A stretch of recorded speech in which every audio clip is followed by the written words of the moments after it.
Doctor साहब, आपसे नाम जानना चाहेंगे। आपके पास एक पेशेंट आया है, उसकी हिस्ट्री और उसको क्या बीमारी है ये भी जानना चाहेंगे। ये पेशेंट जो हमारे पास था, इसको पोस्टपार्टम साइकोसिस बोलते हैं। बच्चा होने के बाद इस तरीके की सिम्टम्स आ जाते हैं। करीबन 5% लेडीज में इस तरीके के सिम्टम्स होते हैं, जैसे पोस्टपार्टम ब्लूज कहा जाता है, जिसमें डिप्रेशन होता है, और इससे सीवियर चीज हो जाती है पोस्टपार्टम साइकोसिस। इसमें जो परेशानी रहती है, इसमें ये सीवियर फॉर्म रहती है। इसमें शक और वहम होने लगता है कि ये मेरे बारे में कोई बातें कर रहा है, मेरे बारे में कुछ मुझे मारेंगे।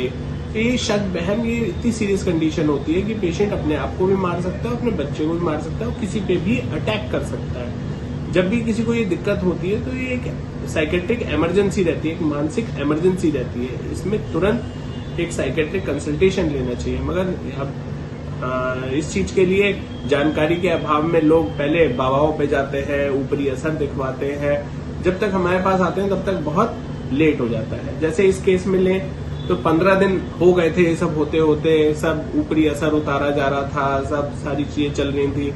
बट जब इतना ज्यादा हो गया कि वो बच्चे को पूरी तरीके से मारने के पूरे उसमें ही आ गई थी, तब जाके पेशेंट को हमारे पास लाया गया।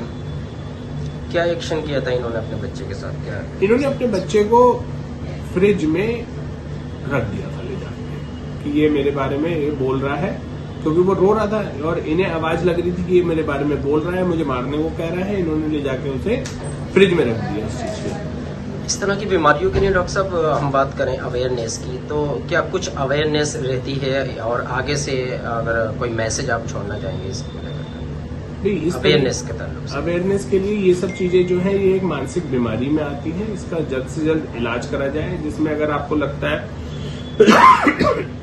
घबराहट होती है, बेचैनी हो रही है, या किस तरीके के सिम्टम्स आपको दिख रहे हैं कि आपको बहुत उदासी है, कुछ करने का दिल नहीं चाह रहा, आपके दिमाग में उल्टी उल्टी सोचें आ रही है, निगेटिव थॉट्स आ रहे हैं, तो आपको तुरंत साइकेट्रिक कंसल्टेशन लेना चाहिए। आपको नींद नहीं आ पा रही है और आपकी नींद का पैटर्न बिगड़ा हुआ है, ये सब चीजें साइकेट्रिक कंसल्टेशन के लिए बनती है। बात करें इसमें घर वालों के योगदान की, तो घर वालों का क्या रोल रहेगा इसमें? घर वाले किस तरीके से उनके?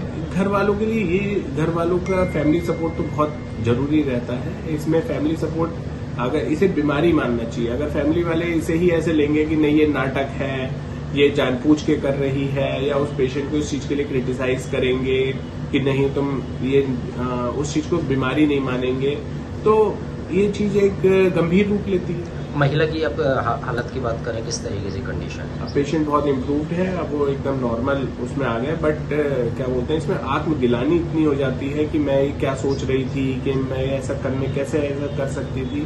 तो एक बहुत ही डिप्रेसिव फेज रहता है, बट धीरे धीरे हम इसे कवर अप कर लेंगे। ठीक है।